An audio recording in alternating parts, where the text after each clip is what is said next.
If you like drinking smoothies, you'll want a blender that can successfully incorporate all of your ingredients into a silky and tasty drink. We've tested over 20 blenders, and in this video, we talk about our top 5 recommendations for the best blenders for smoothies. Okay, so let's get started.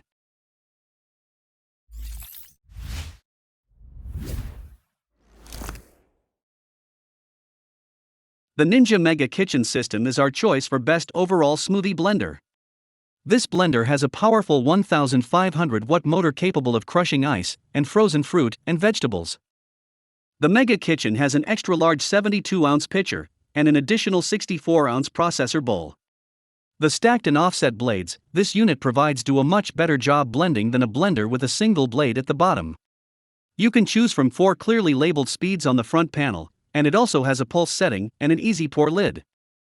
It comes with 2 16-ounce smoothie cups to take your creations on the road, and cleanup is easy with removable blades and a soft press front panel. The only downside to the Mega Kitchen is there is no hole at the top to add ingredients while you blend. The Nutribullet Pro NB91301 high-speed blender is our choice for best value and is the perfect choice when you only need one smoothie at a time. Once you see what this little blender has to offer, we believe you will agree that this is the best blender for smoothies for the money. The Nutribullet uses your smoothie glass as your pitches, and it comes with 2. You mix the ingredients in the cup, put the lid on, and attach it to the Nutribullet. It has a powerful 900 watt motor that made short work of everything we placed in the cup. It uses stainless steel extractor blades and cyclonic action to break up your ingredients. It's effortless to clean up and only requires rinsing the blade and cup. The Nutribullet also comes in many colors. The complaints we have about the Nutribullet are that it's very noisy, especially for a blender this size, and the lid has a tendency to unscrew while you're blending, which could lead to leaking. The Vitamix Professional Series 750 blender is our premium choice. The Vitamix is a powerful blender for those concerned with performance over budget. This blender features a large cool running motor with more power than most swimming pool pumps. The 64-ounce low-profile pitcher is large, but still fits nicely under most countertops. You can control the blending speed by turning a dial on the front panel, and the variable speed gives you the most versatility.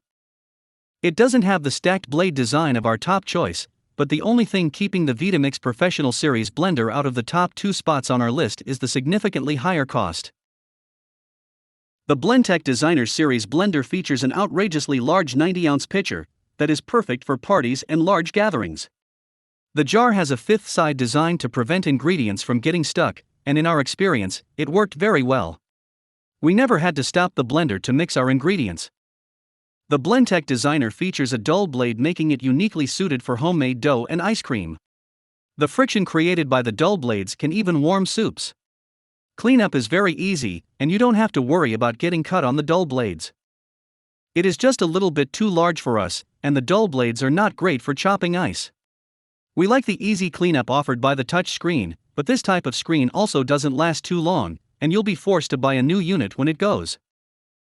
Our final pick is the Kosori C700 Pro blender. This is a powerful blender ready for any challenge. This blender features a heavy-duty 1500 watt motor that will deliver enough torque to chop ice and frozen vegetables with ease. It also has a 70-ounce pitcher, which is perfect for most situations. Instead of buttons, you adjust the speed of the blade with a rotary knob. This design lets you choose precisely the speed you want.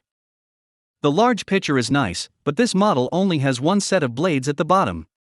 It can be a challenge to get a consistent blend if you're working with thicker ingredients because you must push them down to the blade always, and sometimes we would overheat the unit trying and need to reset it.